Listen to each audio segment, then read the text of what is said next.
Olá, investidor, futuro investidor ou investidora. Seja bem-vindo ao canal. Se não for inscrito, não esqueça de se inscrever, ativar as notificações e também dar o like. Estamos aqui para mais um Mário Responde.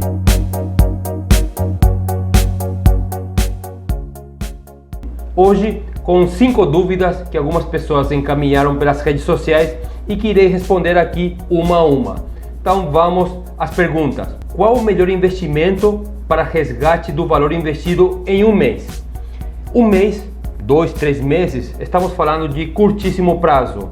E aí não tenha dúvida, será em renda fixa. Não dá para você investir no curtíssimo prazo em renda variável, por exemplo, ações ou fundos imobiliários, porque como sabe, renda variável varia. E se você investe pensando no curto prazo, pode ser que na hora de resgatar, o ativo perdeu o valor e você vai vender perdendo dinheiro. Então, para curtíssimo prazo, o indicado é realmente renda fixa. Qual renda fixa? Basicamente duas opções. A poupança, que não é considerada investimento no mercado financeiro, mas para um mês, 2 meses, você pode deixar na poupança, até porque você não está visando lucro no curtíssimo prazo, é mais segurança. Então, poupança, se estou pensando 3, 4, 5 meses, um pouco mais de 6 meses, aí você pode pensar sim num título público Selic, que é o investimento mais seguro que existe. Então, basicamente, para curtíssimo prazo, essas duas opções, poupança ou título público Selic, não tem outra alternativa. Segunda pergunta, qual a melhor corretora? Essa é uma dúvida de muitas pessoas. Para responder a ela, precisamos ter em mente, precisamos definir qual o objetivo que você irá utilizar essa corretora. Existem muitas opções de corretoras. Por exemplo, se você pensa em investir uma quantia razoável, vamos supor 500 ou 1.000 reais todos os meses, você pode optar por uma corretora que cobra uma corretagem, se for investir em ações, que cobra uma corretagem um pouco mais alta e que possui uma plataforma mais amigável. Por quê? Porque a corretagem, que pode ser de 20 reais, 18, 10 reais, não irá influenciar muito no seu capital, já que o valor investido é um pouco maior. Esse custo se dilui. Agora, se você for investir um valor menor, por exemplo, o meu filho investe em ações todos os meses, ele investe parte da mesada, então é um valor de 100 reais.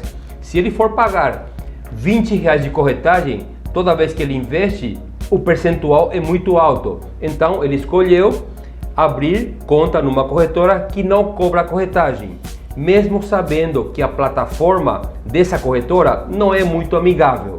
Então, para você escolher, não existe a melhor corretora. Tudo irá depender de qual o seu objetivo, de qual é o valor que você irá investir. Mas uma coisa importante a ser considerada é você precisa escolher uma corretora que não cobre taxa de administração para você investir no Tesouro Direto. E muitas corretoras das mais sofisticadas até as mais simples, muitas delas realmente não cobram taxa de administração. Então fique atento não somente à corretagem, mas também à taxa de administração na hora de escolher uma corretora. Quais os principais produtos da renda fixa? Bom, temos vários produtos em renda fixa, mas você precisa saber que o Brasil, paraíso da renda fixa, acabou. Com a Selic num patamar de 5,5% ao ano e a tendência ainda é de queda, a renda fixa se mostra menos atrativa. Mas claro que precisamos sim ter um percentual do nosso capital, da nossa carteira,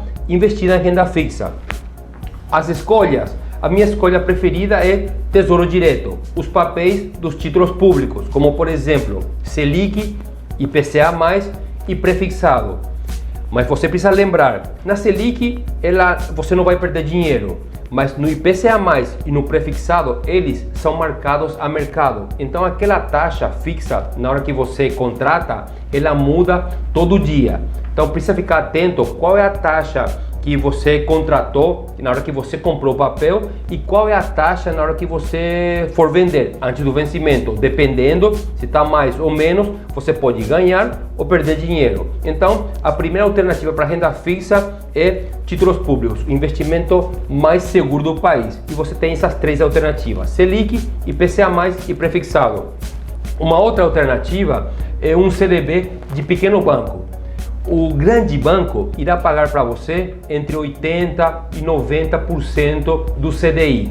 Lembrando que o CDI é um valor um pouquinho abaixo da Selic, ele muda junto com a Selic.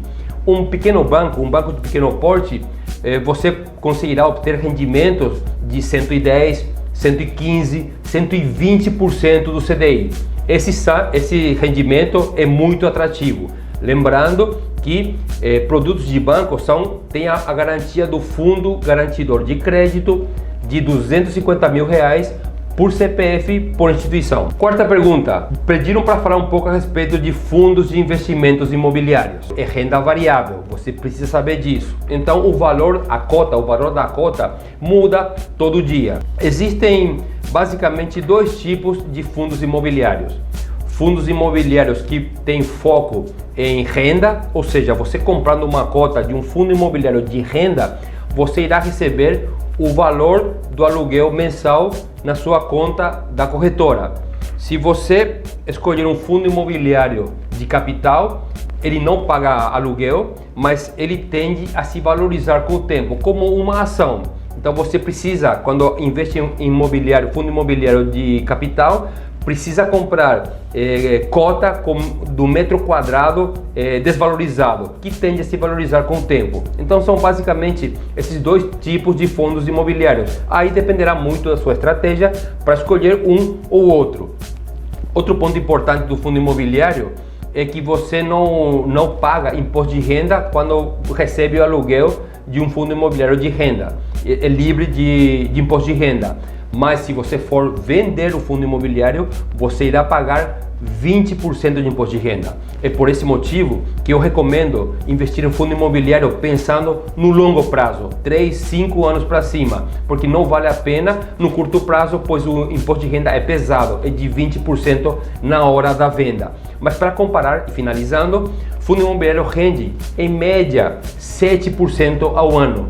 Já o imóvel físico irá render não mais do que 5%, entre 4,5% e 5% ao ano, e sem a liquidez do fundo imobiliário. Quinta pergunta, Bitcoin. Me falaram para falar um pouco em relação ao Bitcoin. Inclusive tem um vídeo no Instagram que eu falei a respeito disso. O principal atrativo do Bitcoin é a simetria, ou seja, as perdas são limitadas e os ganhos são infinitos.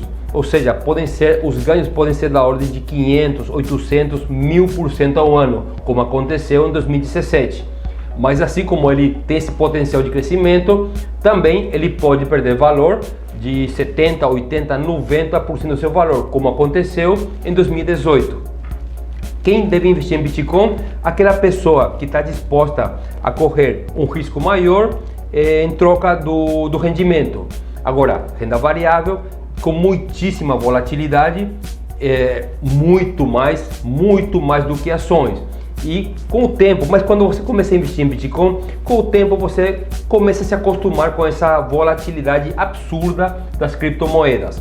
Então toda vez que for investir em Bitcoin, se você for investir, não invista mais do que 3% do seu capital. Você tem com certeza muito a ganhar, mas pouco a perder. Afinal de contas, você somente irá perder o valor que investiu.